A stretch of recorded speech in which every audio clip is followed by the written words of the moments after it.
Well, good morning and welcome to today's conference call for the PNC Financial Services Group. I am Brian Gill, the Director of Investor Relations for PNC, and participating on this call are PNC's Chairman, President, and CEO, Bill Demchak, and Rob Riley, Executive Vice President and CFO.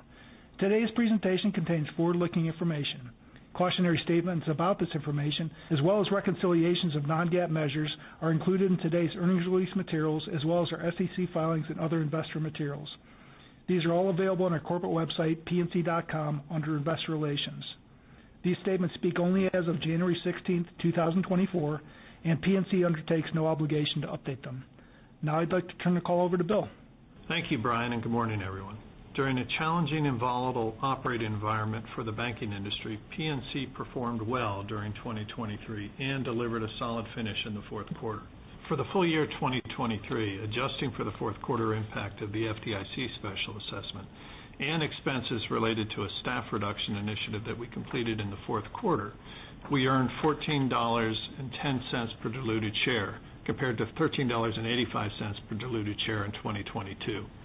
Throughout the year, and amidst all the disruption, we continue to grow our customer base and deepen relationships across our coast-to-coast franchise. Importantly, we generated record revenue and controlled core expenses, which allowed us to deliver a modest amount of positive adjusted operating leverage. For the fourth quarter, we reported $883 million in net income, or $1.85 diluted per share, and $3.16 per share on an adjusted basis. Rob's going to take you through the financials in a moment, but I'd like to highlight a few points. First, as we announced in early October, we closed on the acquisition of the capital commitment loans from Signature, which is immediately accretive to earnings. Secondly, as we expected, we saw meaningful growth from non-interest income during the fourth quarter, driven primarily by a rebound in capital markets and advisory fees. Third, we completed the actions to reduce our workforce, and we are positioned to realize $325 million of expense savings in 2024. This is in addition to our CIP savings target for 2024 that Rob will discuss in a few minutes. Expense discipline remains a top priority for us, and accordingly, we are targeting stable expenses for 2024, even as we continue to invest in key growth initiatives. Fourth, our credit quality remained strong during the quarter, reflecting our thoughtful approach to growing our balance sheet. While we continue to expect credit charge-offs to increase over time, particularly in the CRE office segment, we're adequately reserved. Finally, during the fourth quarter, we increased our capital position, saw solid improvement in our AOCI and tangible book value, and repurchased a modest amount of shares. In summary, we run our company with a focus on delivering through the cycle performance and feel very good about our strategy, our capabilities, and the strength of our balance sheet as we enter 2024. And we believe we are well positioned to drive growth and deliver shareholder value in the coming year and beyond.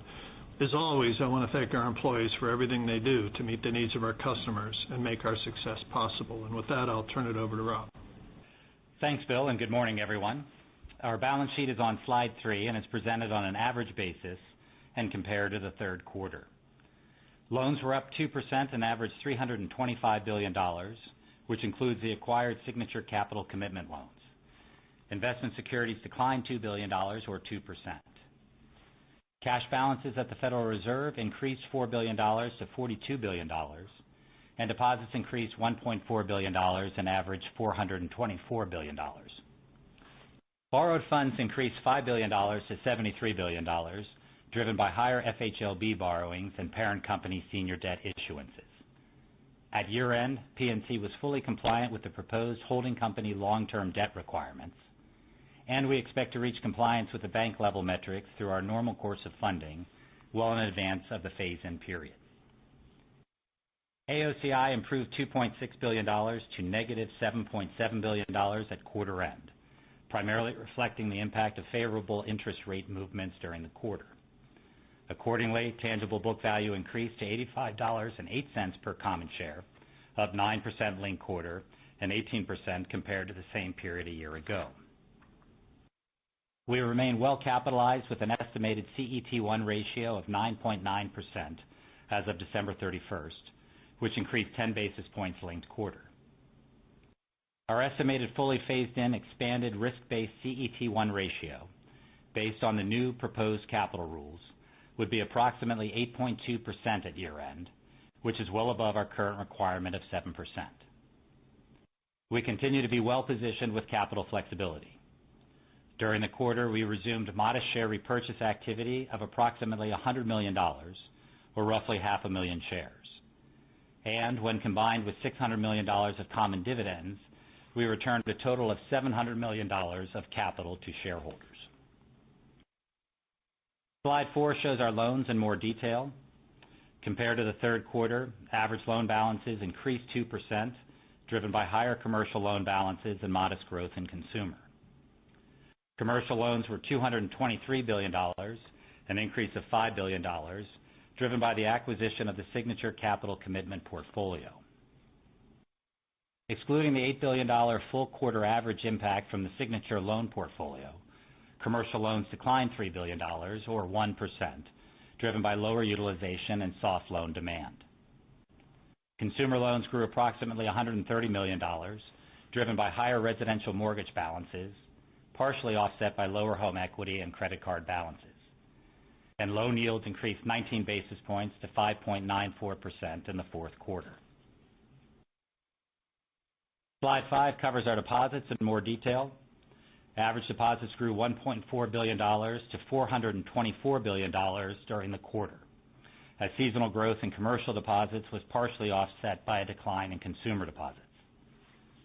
In regard to mix, consolidated non-interest-bearing deposits were 25% in the fourth quarter, down slightly from 26% in the third quarter, and consistent with our expectations.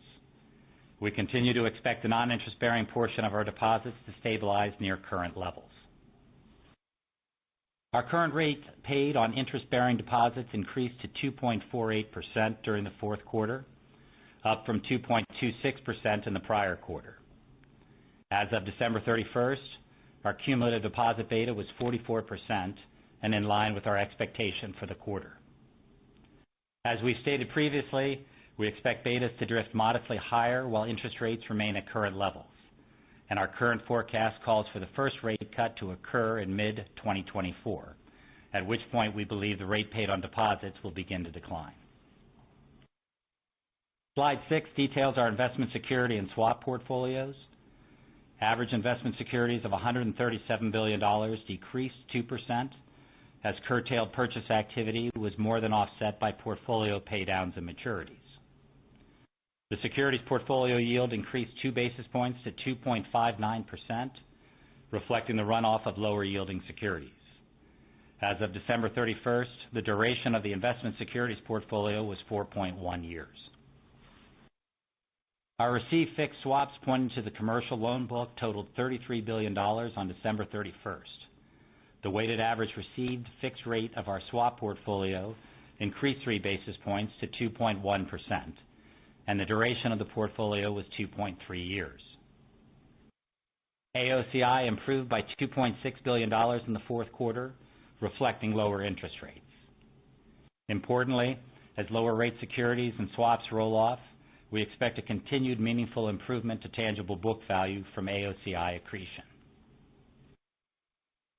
Turning to the income statement on slide 7, fourth quarter net income was $883 million, or $1.85 per share, which included pre-tax non-core expenses of $665 million, or $525 million after tax, related to the FDIC special assessment and the workforce reduction charges incurred in the fourth quarter. Excluding non-core expenses, adjusted EPS was $3.16. Total revenue of $5.4 billion increased $128 million, or 2%, compared to the third quarter of 2023. Net interest income declined modestly by $15 million. And our net interest margin was 2.66%, a decline of 5 basis points. Non-interest income increased $143 million, or 8%. Non-interest expense of $4.1 billion increased $829 million, or 26%, and included $665 million of non-core expenses. Core non-interest expense was $3.4 billion and increased $164 million, or 5%. Provision was $232 million in the fourth quarter, and our effective tax rate was 16.3%. Full year 2023 revenue grew 2% compared to 2022. Core non-interest expense was well controlled and grew 1%. Importantly, our disciplined expense management and CIP savings allowed us to deliver modest positive operating leverage and PPNR growth of 2% on an adjusted basis. Turning to slide 8, we highlight our revenue trends. Fourth quarter revenue was up $128 million, or 2%, compared with the third quarter, driven by strong fee income, as net interest income of $3.4 billion was down modestly. Fee income was $1.8 billion and increased $99 million, or 6% linked quarter.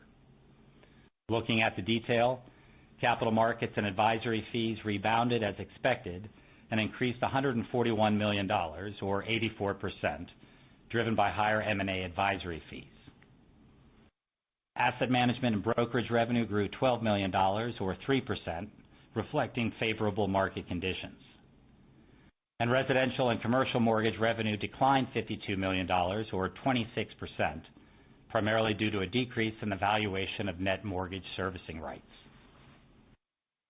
Other non-interest income of $138 million increased $44 million, or 47%, and included favorable valuation adjustments and gains on sales. The fourth quarter also included a $100 million negative Visa fair value adjustment, compared to a $51 million negative adjustment in the third quarter.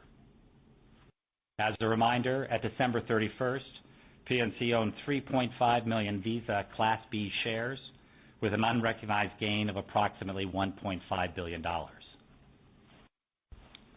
Turning to slide 9, our fourth quarter non-interest expense of $4.1 billion was up $829 million and included $665 million of non-core charges.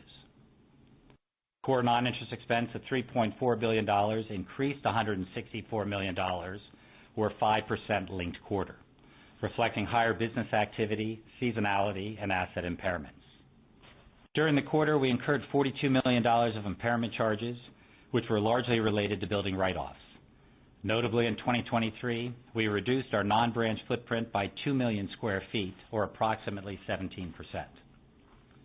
For the full year, core non-interest expense of $13.3 billion increased $177 million, or 1%. Expense growth was well controlled, due in part to the $50 million mid-year increase in our CIP goal to $450 million, which we exceeded.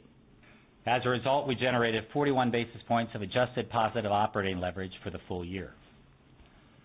Looking forward to 2024, our annual CIP target is $425 million. This program funds a significant portion of our ongoing business and technology investments.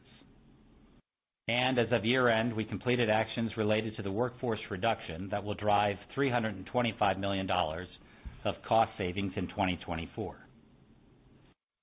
Taken together, we're implementing $750 million of expense management actions, all of which are reflected in our 2024 guidance that I will cover in a few minutes. Our credit metrics are presented on slide 10. While overall credit quality remains strong across our portfolio, we did see a slight uptick in NPLs and delinquencies.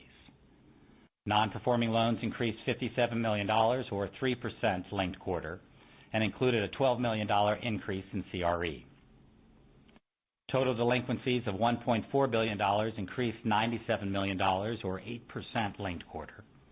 The increase included seasonally higher consumer delinquencies, the majority of which have already been resolved. Net loan charge-offs were $200 million in the fourth quarter and came in at the low end of our expectations. Our annualized net charge-offs to average loans ratio was 24 basis points. And our allowance for credit losses totaled $5.5 billion, or 1.7% of total loans on December 31st, stable with September 30th. The CRE office portfolio is where we continue to see the most stress, and fourth quarter net loan charge-offs were $56 million. We continue to expect future losses on this portfolio. However, we believe we've adequately reserved for those potential losses. As of December 31st, our reserves on the office portfolio were 8.7% of total office loans, and inside of that, 12.9% on the multi-tenant portfolio. Importantly, our overall CRE office portfolio declined 6%, or approximately $550 million linked quarter, reflecting a higher level of payoffs. Criticized office loans were flat, and non-performing loans increased 2% linked quarter. Naturally, we'll continue to monitor and review our assumptions to ensure they reflect current market conditions. And a full update of this portfolio is included in the appendix slides. In summary, PNC reported a solid fourth quarter and full year 2023. In regard to our view of the overall economy, we're expecting a mild recession starting in mid-2024, with a contraction in real GDP of less than 1%. We expect the federal funds rate to remain unchanged between 5.25% and 5.5% through mid-2024, when we expect the Fed to begin to cut rates. We expect a reduction of 75 basis points in 2024, with a 25 basis point decrease in July, November, and December.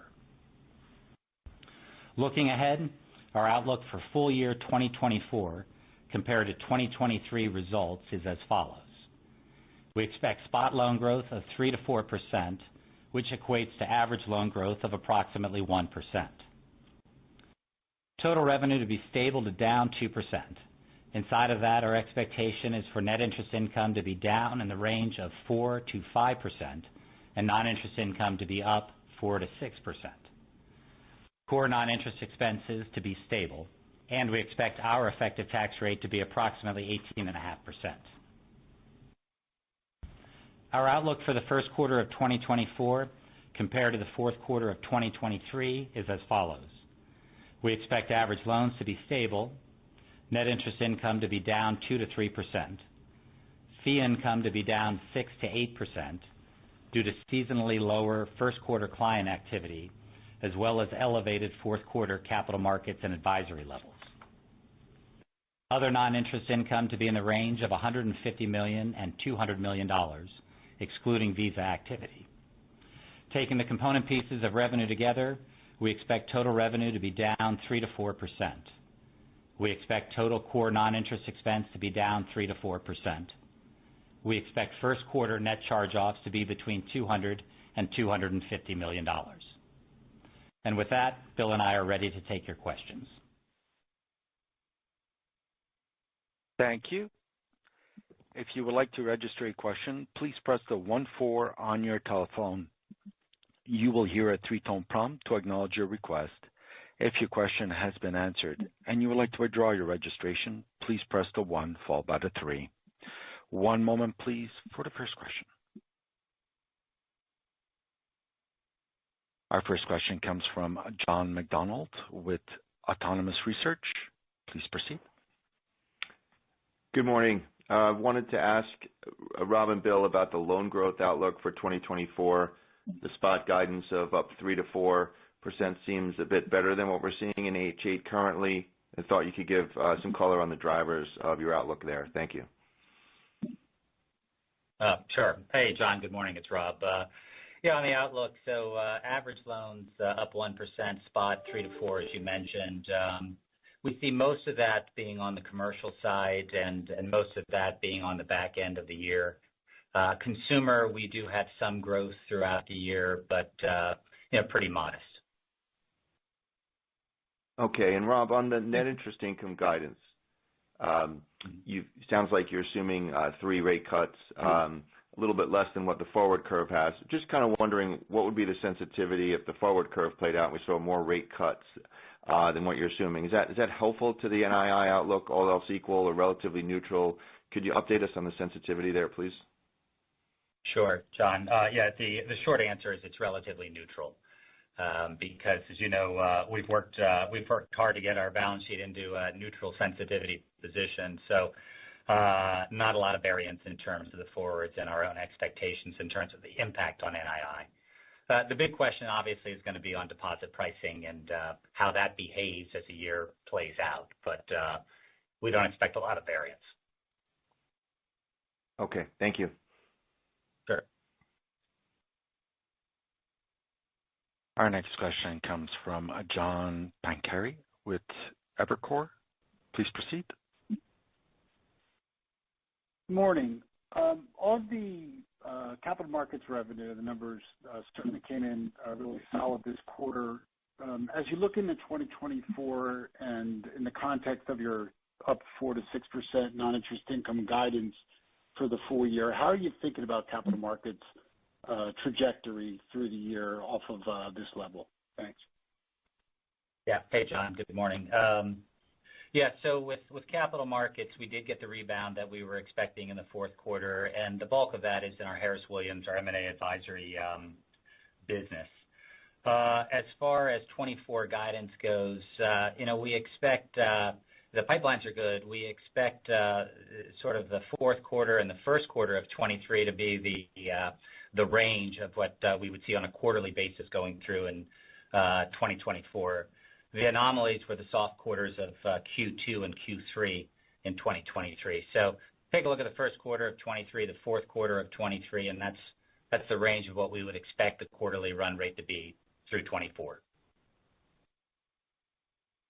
Got it. All right, Rob. Thanks for that. And then separately, I'll even help you there, John. It's up about 20% year over year. I'll save you the math there. Right. Yeah. All right. Thanks for that. And then on the your guidance for 2024 implies about 100 basis points negative operating leverage using the midpoint of the guidance, which actually screens relatively well versus your peers. How sustainable is that if the rate environment does not pan out as you're modeling, and or better put, if your revenue outlook is worse? Do you think you can sustain at that expected negative 100 basis points operating leverage, or could it be worse? Thanks. But we're fairly neutral to the for our NII forecast toward as a function of rate cuts or not. So the outcome ought to be the same. Yeah, well, I would add to that, John. We worked hard. We took some actions to position ourselves to have stable expenses year over year. So that's locked. And then as Bill pointed out on the revenue side, the NII is fairly predictable on a relative basis outside of rates. And then the fees, we feel good about the guidance. So that's what we think is going to occur. I think if there's variance anywhere, it's going to be on our assumptions as it relates to deposit betas, the continued shift to interest-bearing versus non-interest-bearing, and ultimately the steepness of the yield curve. The rates at the long end of the curve as opposed to the front end of the curve. We've tried to be, to the best of our ability, a little bit on the conservative side of all of those things. And we feel pretty good about where our forecast is. Great. All right. Thank you.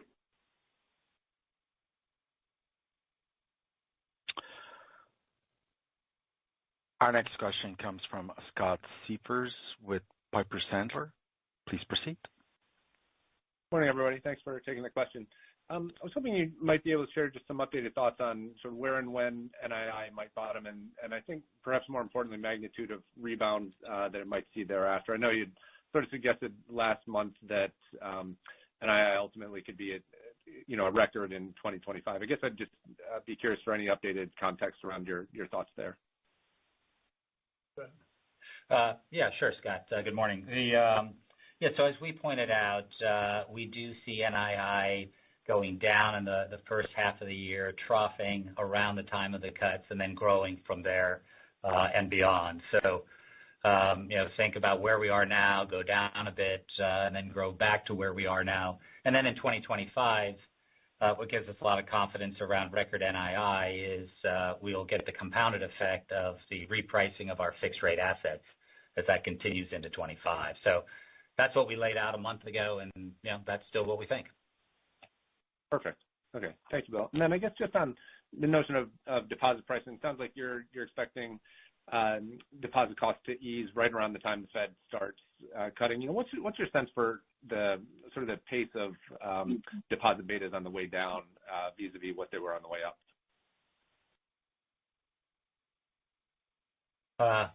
I would say on the commercial and high net worth side, fast.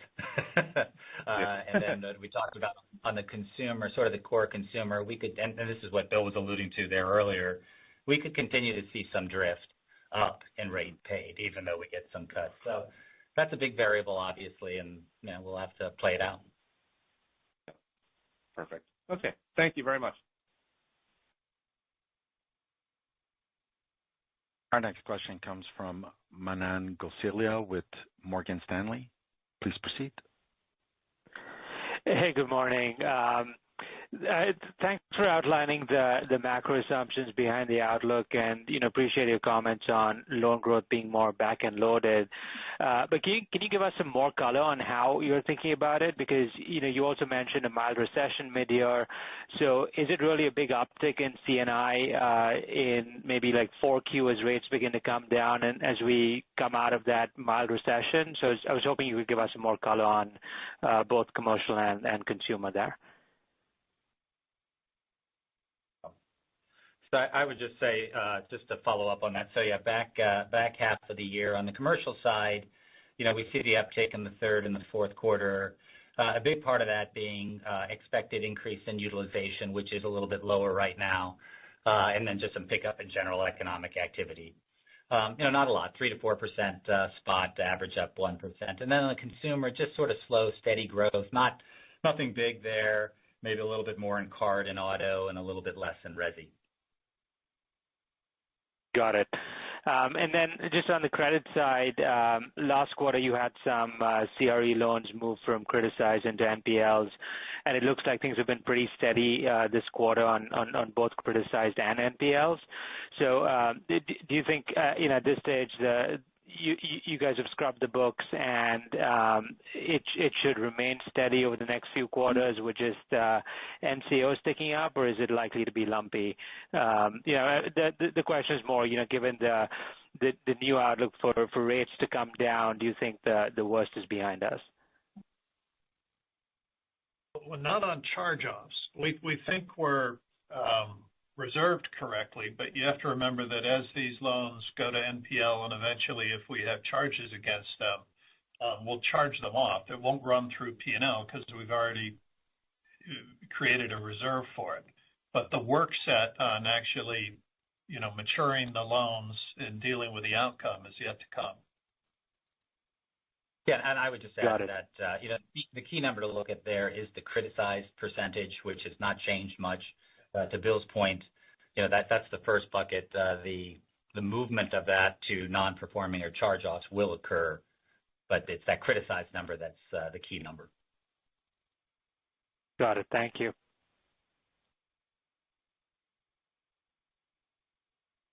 As a reminder, to register a question, please press the 1-4 on your telephone.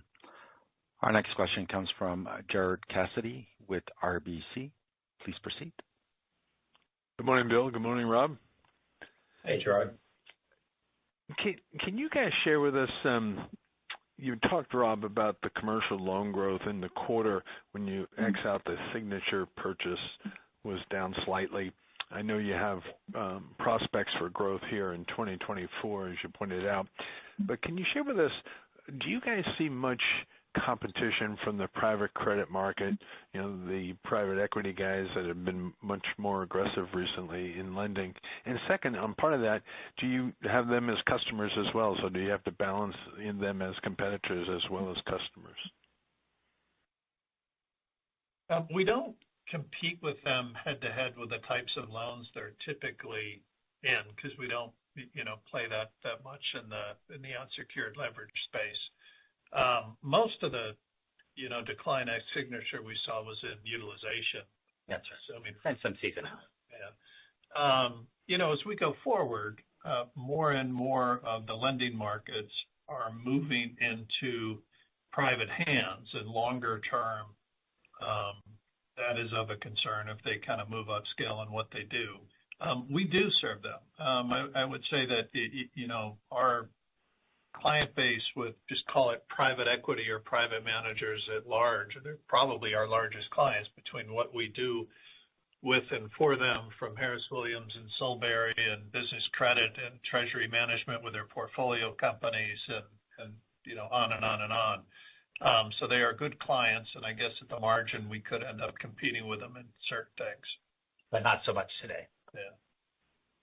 I see. Okay, thank you. And then, Rob, to follow up with your comments, you gave us the Visa ownership and the unrealized gain.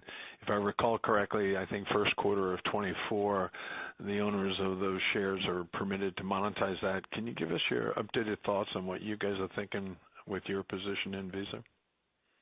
Yeah, sure, Gerard. So our position is we have $1.5 billion in unrealized gains, 3.5 million B shares. As you pointed out, there's a vote by the Visa shareholders at the end of this month to approve an action to enable the B holders to monetize maybe up to 50%. So we don't control that. We see when the vote is scheduled.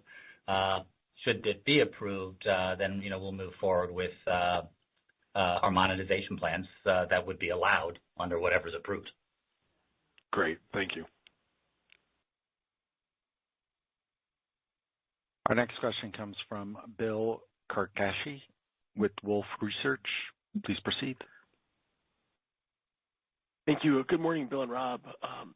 Following up on credit, if we play out what the soft landing scenario could look like and the Fed starts cutting rates in mid-24, would you expect to be in a position to possibly start releasing reserves, or are they're sort of likely to still be late cycle concerns that would lead you to want to maintain the reserve levels that you've already established?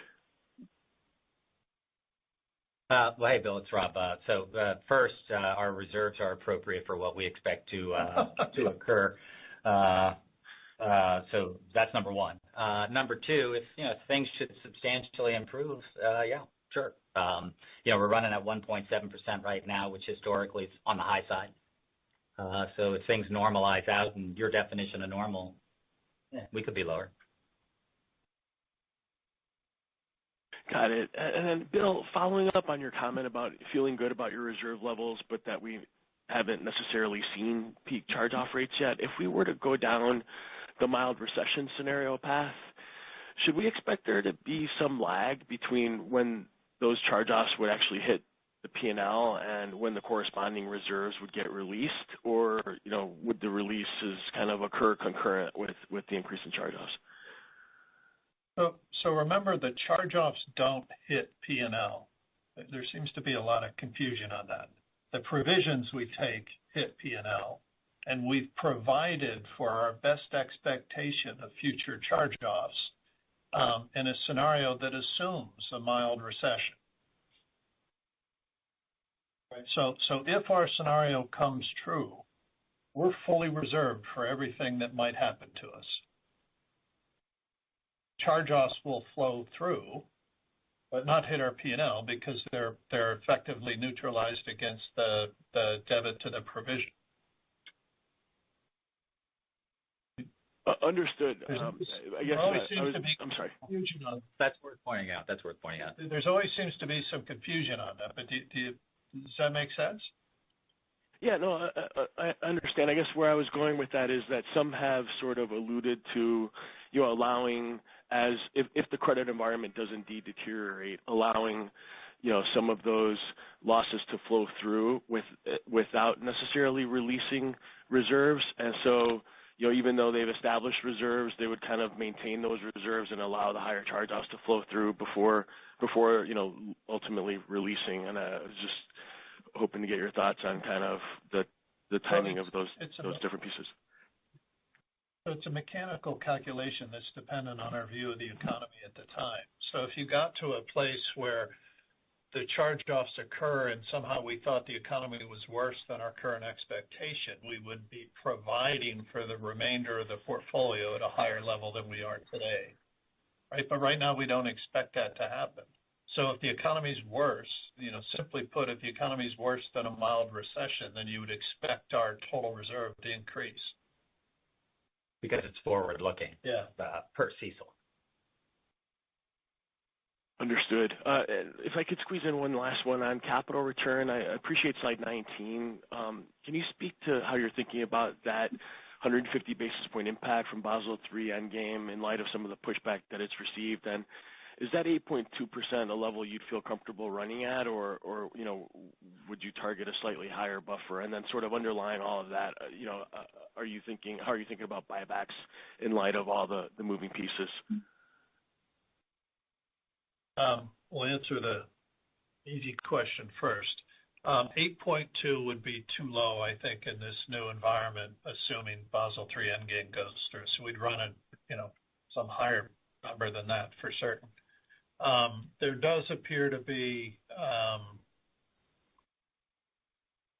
substantial commentary on the proposal such that I would expect that if it isn't reproposed, there still would be some relief in certain asset categories on risk-weighted assets and maybe on operating risk capital. We'll see. Having said that, we don't know. So at the moment, what we know is we're going to continue to grow earnings. We're going to create AOCI back into our capital base, and we're going to pull that 8.2% up. We think we have flexibility inside of that to be active in the share repurchase market between now and then. And the more certainty we have, the more certain we'll be and explicit on what we might buy back during a given period of time. And I would just add to that, you saw we bought just under $100 million of share repurchases in the fourth quarter. In the first quarter, we would expect to do at least that, maybe a little bit more, depending on market conditions. Very helpful. Thank you for taking my questions. Our next question comes from Erika Najarian with UBS. Please proceed. Hi, good morning. I just wanted to ask one follow-up question on NII, if I may. A lot of investors were really excited about the graphic that you put together at Goldman, the Nike swoosh, if you will, that had sort of the first rate cut embedded under the Nike swoosh, 25 basis points in 3Q24. And I completely understand this is abstract art in a way, but I just wanted to put together everything that you guys said. I think it surprises, investors that when you overlay the forward curve, that it is neutral to this outcome, at least for 24. But just looking back at the slides, Rob, on slide 6 of this earnings season, it does seem like a lot of your received fixed swaps don't really meaningfully mature until 4Q24. So I guess in terms of like the mechanical repricing that you keep talking about, the way to really ask this question is, it sounds like it is possible to have, potentially a lower trough than people expected in 24 and still have that record net interest income in 25 because of those fixed rate dynamics. And, who knows what can happen on the liability side and the deposit repricing side if the Fed cuts sooner. But it feels like, that swap maturity is part of why that Nike swoosh could be steeper. Am I thinking about it the right way? I don't know that we expect it to be deeper. We purposely drew the line to be a little bit thick because we don't know exactly when that trough might occur. I think all of the commentary on 25 is in some ways mechanical. It's simply taking our fixed rate assets and repricing them at market. And we know what the maturities of those assets are. So, in short form, one of the reasons we highlight that and also show the steepness of the curve is our balance sheet. The fixed rate assets on our balance sheet are shorter than virtually all of our peers and at a yield level that is somewhat lower. So we have a big pickup in fixed rate earning yields sooner than I think the market expects, which is in turn what gives rise to the slope of that curve. Whether it troughs in the second quarter or the first week in the third quarter or the fourth week in the, who knows? But still, I don't think it's the perfect timing, though, that investors are worried about in terms of second quarter and third quarter. It's just that your new guidance would imply, sort of after the first quarter, that your average NII would be like 337 or something like that, right? So, to get to a record net interest income, it would have to be a pretty significant progression from there. So that's sort of, I'm trying to set the stage for you guys to build that bridge, because I think that investors really believe that you can reach that. Yeah, but I think that I call it the swoosh. I think the swoosh is still accurate. That's right. So what else to say? It's consistent with our guidance, and it's still accurate. Perfect. Thank you.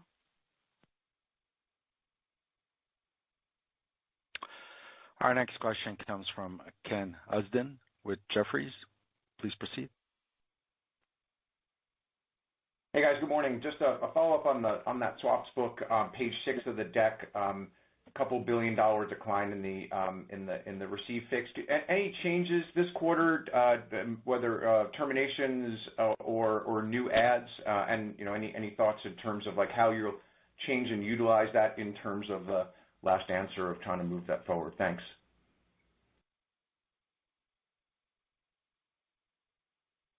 I don't know that we had changes this quarter. Going into Q1 24. Is that the question, Ken? No, just did you terminate any swaps this quarter and add any new, and just kind of to remind us of the understanding of what's still yet to go active? We terminated some, we added some, net down, but that's all in the normal course. I think we're missing your question. What are you trying to get at? Yeah, I was just trying to get at just what changes you've made inside the portfolio outside of the normal maturity schedule, which I think we see in the disclosures quarterly. Just wondering, how did you terminate swaps? Did you add some new ones? And then just remind us about the forward. We terminated 3.6 and added some. And I'll just remind you, when you terminate, you basically lock in that loss through the life of the original contract. And we'll do that at times simply to reposition where we have exposure.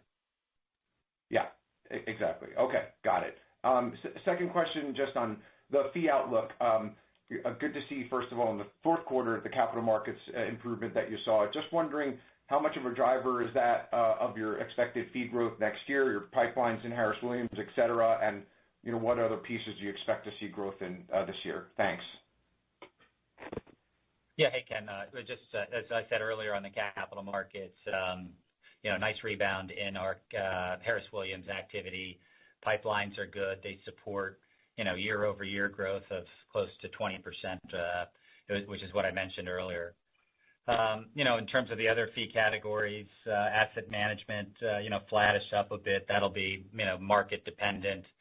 Card and cash management up low to mid-single digits. Lending and deposit services, that will be down mid-single digits, and that's reflective of anticipated lower service charges on deposits. There was a number of items that we did in 23 to reduce overdraft charges for our clients, so that's good for our clients, but that will be some lower fees, about mid-single digit down. And then mortgage outside of hedge gains, flattish, down if you include the hedge gains. All right, Rob, thank you for that. Sure. Our next question comes from Mike Mayo with Wells Fargo. Please proceed. Hey, Bill. December 5th, your ardent words, I quote, "Scale matters today more than it ever has. Prior to March, the mini crisis, we knew the technology mattered. We knew scale and brand mattered. They just eliminated tailoring and regulation for all intents and purposes, et cetera, et cetera." You just go on to say that this will never be reversed. Scale is more important than ever. I could give the whole speech, but it seemed like a passionate speech, more than I've ever heard you say before. So why now? And along those lines, I mean, if you had better scale, would you get positive operating leverage in 2024? What's the chance you could do that? But I think you're talking further out. I think you're talking about organic and maybe inorganic expansion, but help me out there if you could. Yeah, no, I was. Look, if you just look back at what happened this year on top of kind of 8 or 9 years of history post the financial crisis, we've seen, your words, Goliath, win in terms of organic deposit share growth. That trend line has accelerated as a function of the mini crisis in March, where corporates, bluntly don't necessarily trust the regulatory environment to ensure that their deposits at a bank are safe. And so we've seen those deposits flow uphill. And if you aren't a primary relationship with that corporate, deeply embedded with treasury management and other services, you net lose corporate deposits. I think when you combine that with the cost of technology, the removal of some of the tiering and regulation and capital requirements and liquidity, scale matters. I think we are, on net benefited from the mini crisis, but just barely. Right? I think below us, people struggle with that conversation with corporate clients. Above us, perhaps it's easy, but I think we need to move into that next level such that, we are seen coast to coast as a ubiquitous standard brand, with the quasi support that the giant banks have in terms of times of crisis. I think it's critical. So what does that mean? Okay, so you identified the need and desire. So what does that mean? Does it mean? I think naturally. Yeah, so naturally over time, we are gaining share on our newer markets at a rapid pace. And, we see that in client acquisition and growth in all forms, from deposits to loans to fees to so forth. I think through time, you are going to see a clear differentiation of this dynamic playing out across the market. And I think there's going to be banks that are looking for strong partners, and I think we are a strong partner. I'm not going to force that issue, but I think longer term, we are a natural player in the consolidation of an industry where scale matters. And if you can't get the deals done, and you've been opportunistic with National City and et cetera since then, organic ubiquity, how can you get there? Do we start seeing you advertise during the Super Bowl? Do you double or triple your marketing spend? What do you do then? You just have to execute. There's a which simplifies the process. If you think about what's happening in the banking industry today, there's a couple. Ignore some other issues with the large banks, but on the deposit share side, there's a couple of clear winners. There's one that probably should be over time. There's some people neutral, and there's people losing. There's 5,000 banks in the country that I can take from and grow. Right? That's just a longer period of time, which we will pursue. Than what we might see if there's inorganic opportunities when people come to the realization that they're kind of riding something down, in a deteriorating franchise. Got it. I can see the trends. I know how we would react to opportunities in the trends. I know what we'll do to execute on our own, and I'm confident in that. But I'll go all the way back. Scale matters. We're going to have to play that game. Actually, just more follow-up. I got several emails from people saying, well, I don't know if I want to own PNC stock because I'm afraid of what kind of deal they might do. What do you say to that? I think they should look at our history as my simplest explanation. I think somebody asked me that question once before, and I assure everybody I still know how to do math. And I think the opportunities will come our way. I don't think we'll have to chase them. One of the reasons people say, why am I as vocal about this as I am? And part of the reason is to make the public aware, the public being regulators, politicians, boards of other banks, aware of what's happening in the banking industry and the need for consolidation. Doesn't mean I'm going to do something stupid in the pursuit of it. I just think it's going to happen. All right, thank you.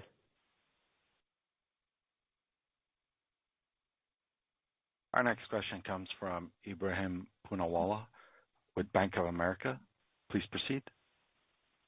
Good morning.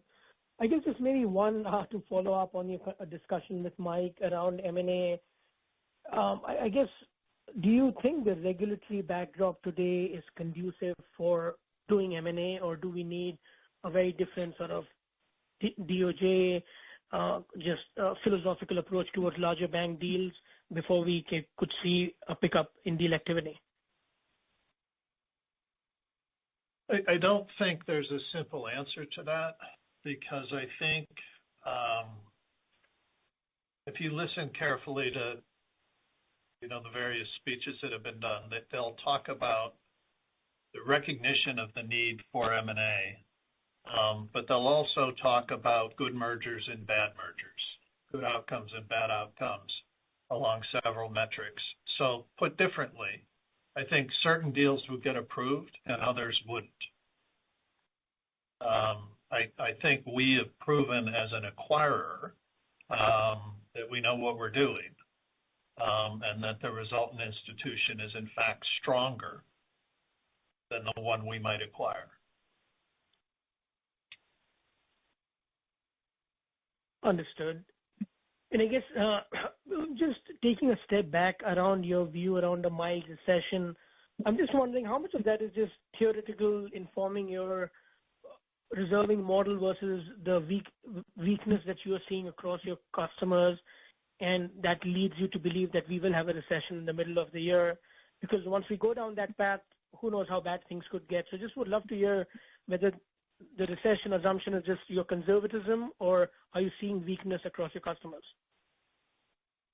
It's not you see the credit metrics, it's not a concern in terms of customers. We've seen, at the margin, profit margins decrease with certain clients. If you look at soft inputs, surveys and so forth that are coming out of the Fed districts, the economy is definitely weakening, not at a alarming pace. It's kind of what we had expected given how tight the Fed has gone with monetary policy. We kind of see a mild recession. We actually see employment remaining strong through that, which ultimately is the thing that keeps the economy from going deeply into recession, just the strength of the labor market and consumer spending. So, this is kind of following the path of what we've thought for some period of time now. Got it. And one quick follow-up. Go ahead. Just a quick follow-up, Rob. Yeah, go ahead. I was just going to add to that, to Bill's. We can have a slowdown continue and technically hit a recession without adding a whole lot of credit risk or increased credit pressure. Understood. And just one thing, Rob, you mentioned that you expect non-interest-bearing deposits to stabilize from here. Just playing devil's advocate, why should they stabilize from here if rates remain, if we are in a 3% plus Fed funds world? Should we not expect the mix of deposits to move towards interest-bearing, towards more CDs, or is your view different? Well, I think, obviously we've been watching that for the better part of a year here in terms of the decline in non-interest bearing in absolute terms and relative percentages. Why we think it's largely happened is because it's been so long, and much of that base is our businesses and individuals that run on non-interest bearing deposits. So they're not necessarily shopping for a higher rate. There's something around the institution in terms of they pay for their services through deposits, or on the consumer side, small transaction accounts. Good. Thank you. Our next question comes from Matt O'Connor with Deutsche Bank. Please proceed. Hi, guys. Just wondering your thoughts on kind of medium-term loan growth, a bit of a bigger picture question. You obviously gave details for this year, but as you think about like the next couple of years, are you in the camp that there needs to be some structural deleveraging, so loan growth might be below GDP or where it normally would be, or just any thoughts that you have on that? Thanks. I don't think there's going to be any structural delevering here. We're obviously seeing a lot of banks, kind of to my prior point, coming to the conclusion that some of the ancillary lending activities they took on the back of the big stimulus don't make sense anymore. So there's deleveraging maybe across the industry by certain groups, but not here. And I guess I meant from customers, right? Like even if rates go down a little bit, they're still structurally a lot higher than they've been for the last almost 15 years. So as you just think about like the lending demand that's out there, obviously there's lots of factors, but just thoughts on if higher rates structurally has a meaningful impact on that. Thank you. Sorry, on loan growth? Correct. Right. As you think about corporate borrowers. Right, they just can't afford potentially to borrow as much with rates higher. Obviously, same for consumer mortgage is the most obvious. So thinking more like on the commercial side. Well, I think at the end of the day, our generic corporate client needs to redo their facilities, and the price has gone up, and that will occur. I think some of the activity that we saw on the back of just really low cost of capital in the private equity markets, where kind of leverage is free, that's going to go by the wayside in a higher rate environment. If you look at the composition of our book, we're kind of the bread and butter of America, so I wouldn't expect that we would necessarily see a decline in loan growth simply because the front end of the SOFR rate is higher. Okay, thank you.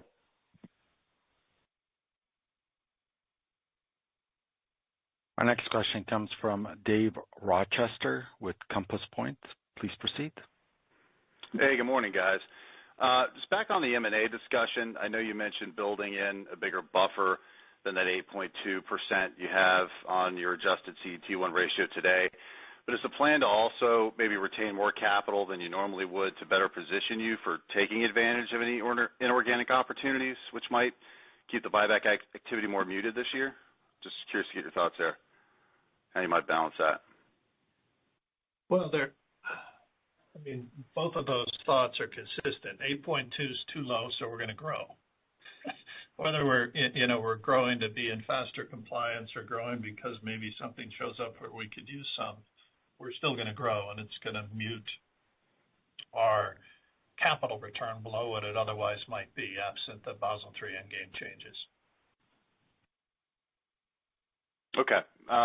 So you would expect buyback activity maybe to remain muted for the rest of the year, not just the first quarter? There's too much up in the air. Depending what the Fed does, look, they could have to repropose that. It could go through the elections. They could change it materially. We don't know. Right? All we know is all else equal, 8.2 is probably too low. We're still burning through our AOCI. We don't think that's going to change. So, we stay the course, and we'll adapt based on what we learn. Okay. And then back on your deposit betas you're assuming in the guide, are you thinking you can move those commercial rates down materially more, like right out of the gate with the first cut, or are you baking in some sort of a lag, at least for the first couple cuts? It'd be pretty fast. Yeah. Okay. Great. All right. Thanks, guys. Our next question comes from Vivek Juneja with J.P. Morgan. Please proceed.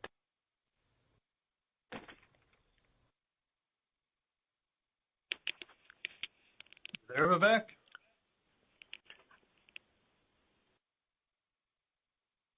Vivek, your line is open. Please proceed with your question.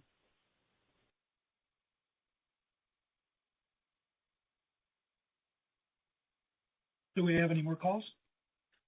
Questions? We do have a question from Mike Mayo with Wells Fargo. Please proceed. Yeah, just to follow up on your commercial loan growth, like why you're outpunching your weight in the growth rate and which areas of commercial loan growth. And I know you've deployed teams to all these cities and you're the national Main Street bank and you're trying to gain share and all that. Is it that effort, the market share by city? Is it kind of smaller middle market? Is it that effect you talked about, scale versus the smaller competitors? I mean, how much we put in each bucket as far as your delta versus peer when it comes to commercial loan growth? Look, I would tell you that we're winning more than we're losing on pitches. And that's more true today than it was pre-March. We're winning at a higher percentage just because there's more shots on goal in the new markets than we are in the old markets. So the growth there is higher, and that's, those new markets and the fact that we have them fully staffed, including products, Mike, differentiates us in a world where total loan growth may be somewhat tepid. And importantly, we've said this for years as we go into new markets, we are not leading with credit in these new markets. Fee-based growth actually outpaces our loan-based growth in those markets as we cross-sell into TM and other products and services. So, we look at pipelines, we look at line of sight into what we have in each market. I don't know that there's any particular product that stands out as something that's growing faster than another one.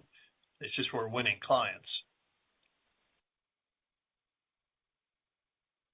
Last follow-up, how much faster would your commercial loan growth be if there were no private capital competitors right now? I think the only way that impacts us directly, at the margin may be something in business credit. And as you know, we partner with a lot of the private credit guys inside of that business. And then to the extent companies are taken private, which I think is going to slow down given the cost of capital, we sometimes will lose a client to a leverage lender because they were taken private. But that's kind of where at a structure we wouldn't want to finance it. Right. Yeah. That would be the margin. Just if that wasn't available, that would otherwise be a conventional loan. Yeah. All right. Thanks again. Thanks, Mike. Vivek's back. And we have a question from Vivek Juneja with JP Morgan. Please proceed. Sorry about that. That I don't know what happened there, but Bill, question for you. When your deposits at the Fed keep growing, at what point are you thinking about putting some of that or locking some of the yields on that? What's your thinking there, especially given all your other commentary about rates peaking, mild recession, loan growth, et cetera, triangulating all of those factors? Well, in the near term, we think the market's gotten ahead of itself. I think, until we're clear of the outcome here, or clear on inflation and Fed actions, we're happy to kind of stay neutral. I think, my own expectation here, Vivek, is notwithstanding what the Fed does through the course of 24 with the Fed funds rate, my expectation is you're not going to see a lot of action in the longer rates simply because of the supply calendar and the fact that inflation will have a tail. And while the Fed could ease somewhat, I think, inflation is still going to be running against, versus their goal. We'll have a lot of issues. So long story short, we don't see a burning desire to put money to work here because we think that opportunity is going to remain, in the durations we typically invest in, and probably get a little bit better just given how hot the market got post the last Fed meeting. Thanks. And Second one, you talked about a lot of companies going into private hands, and obviously that creating competition from private credit for loans. But on the other hand, you've got increasing capital requirements, which is translating into higher spreads so as to maintain returns. How do you balance that out? On the one hand, not losing share to the private market, and on the other hand, maintaining that. Given that, do you see spreads staying high, or do you think that turns course the other way? So again, we're kind of talking about two different universes of credit. But having said that, and I'm sure you've heard this inside of your own shop, lending money for the sake of lending money doesn't give us an adequate return on capital. Didn't before, it doesn't now. What gives us a return on capital is the relationship, the annuity-like fees you get from TM, the additive fees you get from capital markets related activity. And price is kind of a third order effect on the return on capital we get with that client relationship. Private credit, at the moment sees a return, in private credit because they can put some leverage on it and there's not a big opportunity in private equity and yields are high. And they'll chase that for a period of time. I don't know that that's a particularly great investment through the cycle, and we don't try to compete with it, in that lending environment. Thank you.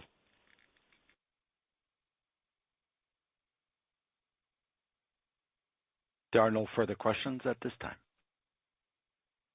Okay, well, thank you very much for participating in the call. And if you have any follow-ups, feel free to reach out to the IR team. Thank you, and good luck this quarter. Thanks, everybody. Thank you. That does conclude the conference call for today. We thank you for your participation and ask that you please disconnect your line. Have a great day, everyone.